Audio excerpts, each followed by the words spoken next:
ଓଡ଼ିଶାର ସବୁଠାରୁ ଭଲ ପରିଚାଳନା ପାଇଁ ଜାତୀୟ ସ୍ତରରେ ପୁରସ୍କୃତ ମଧ୍ୟ ହେଉଛି ଓଡ଼ିଶା। ଅନେକ କ୍ଷେତ୍ରରେ ଓଡ଼ିଶା ସ୍ୱାସ୍ଥ୍ୟ ବିଭାଗର ସମସ୍ତ ପାରାମିଟରରେ ସବୁଠାରୁ ଉଚ୍ଚରେ ଏବଂ ବହୁତ ଭଲ ପ୍ରଦର୍ଶନ କରୁଛି। ତା ପଛରେ 4200 ଜାତୀୟ ସ୍ୱାସ୍ଥ୍ୟ ମିଶନର ପରିଚାଳନା କର୍ମଚାରୀମାନଙ୍କର ଅବଦାନ ଅଛି। ତେଣୁ ଆମେ ଅନେକ ବାର ପୂର୍ବ ସରକାର ଏବଂ ବର୍ତ୍ତମାନର ସରକାରଙ୍କୁ ଅନେକ ବାରମ୍ବାର ଆମର ଦାବି କରିଆସୁଛୁ ଯେ କି 2022 ମସିହା ଅଗଷ୍ଟ ମାସରେ ପୂର୍ବ ସରକାର ଠିକା ପ୍ରଥାକୁ ଉଚ୍ଛେଦ କରିବା ନାରାରେ 58,000 ଏମ୍ପ୍ଲୟିଙ୍କୁ ସ୍ଥାୟୀକରଣ କଲା। ସ୍ୱାସ୍ଥ୍ୟ ବିଭାଗ ଅଧୀନରେ କାର୍ଯ୍ୟ କରିଆସୁଛୁ।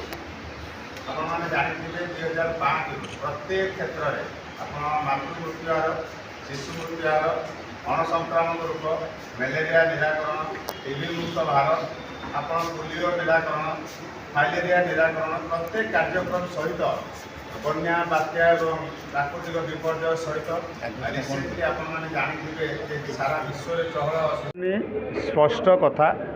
ଜାତୀୟ ସ୍ୱାସ୍ଥ୍ୟ ମିଶନ ଅଧୀନରେ ପ୍ରୋଗ୍ରାମ ମ୍ୟାନେଜମେଣ୍ଟ ଷ୍ଟାଫ୍ 4200 ଦୀର୍ଘ 20 ବର୍ଷ ହେଲା କାର୍ଯ୍ୟ କରି ମଧ୍ୟ ତାଙ୍କର ସ୍ଥାୟୀକରଣ ହୋଇପାରି ନାହିଁ। ମାନେ ଯେଉଁ ଦାବି ଅଛି ତା ପୂର୍ଣ୍ଣ ହୋଇପାରି ନାହିଁ। ତେଣୁ ଆନ୍ଦୋଳନର ଡାକରା ଆଗାମୀ 10 ତାରିଖ ସୁଦ୍ଧା ଯଦି ସରକାରଙ୍କୁ ନିବେଦନ କରୁଛୁ ଆମେ ଯେ ଆମର ଦାବି ମାନି ନିଅନ୍ତୁ, ଆମ କଥା ବିଚାରକୁ ନିଅନ୍ତୁ, ନହେଲେ 10 ତାରିଖ ଠାରୁ ସମ୍ପୂର୍ଣ୍ଣ କାର୍ଯ୍ୟବନ୍ଦ ଆନ୍ଦୋଳନ ସାରା ଓଡ଼ିଶାରେ ହେବ।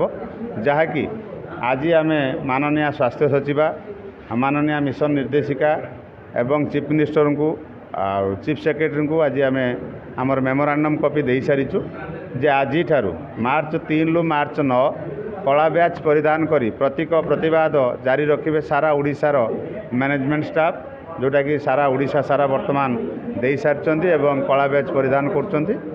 9 ତାରିଖ ସୁଦ୍ଧା ଯଦି ସରକାର ଆମ କଥା ବିଚାର ନ କରନ୍ତି 10 ତାରିଖରୁ ଲୋୟର PMGରେ ରାଜରାସ୍ତାରେ ଧାରଣା ଦେବୁ, ଶାନ୍ତିପୂର୍ଣ୍ଣ ଭାବେ ଧାରଣା ଦେବୁ ଯେତେ ପର୍ଯ୍ୟନ୍ତ ସରକାର ଆମ ଦାବିକୁ ମାନି ନ ନେଇଛନ୍ତି। କାର୍ଯ୍ୟବନ୍ଦ ସମ୍ପୂର୍ଣ୍ଣ କାର୍ଯ୍ୟବନ୍ଦ 10 ତାରିଖରୁ ରହିବ।